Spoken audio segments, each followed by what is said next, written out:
టాలీవుడ్ ఇండస్ట్రీలో ప్రస్తుతం re release trend కొనసాగుతున్న సంగతి తెలిసిందే. ఇలా రీ రిలీజ్ అయిన ప్రతి సినిమా కూడా మంచి కలెక్షన్స్ రాబడుతుంది.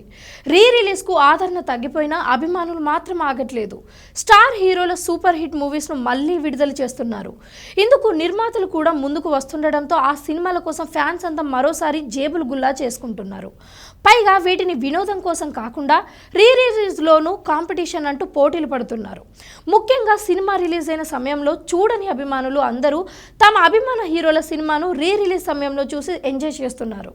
ఈ నేపథ్యంలో కలేజా లాంటి మంచి సినిమాలు బంపర్ హిట్ అయ్యాయి. ఇక ఈ నెల 28వ తారీఖు నుంచి వచ్చే నెల 19వ తేదీ వరకు దాదాపు 6 సినిమాలు వరుసగా రీ రిలీజ్ కాబోతున్నాయి.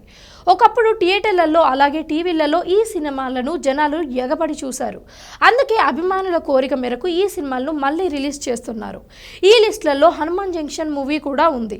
ఈ సినిమా ఈ నెల 27వ తేదీన మళ్ళీ రిలీజ్ కాబోతుంది. అలాగే జూలై 10వ తేదీన కుమారి 21F మూవీ రిలీజ్ కాబోతుంది. ఇక జూలై 11వ తేదీన రవితేజ నటించిన మిరపకాయ సినిమా రీ రిలీజ్ కానుంది. జూలై 18వ తేదీన గజని, ఏమాయ చేసావే 2 సినిమాలు రిలీజ్ కాబోతున్నాయి. సమంత అలాగే అక్కినేని నాగచైతన్య వీరిద్దరి ప్రేమకు ఏమాయ చేసావే సినిమానే కారణం.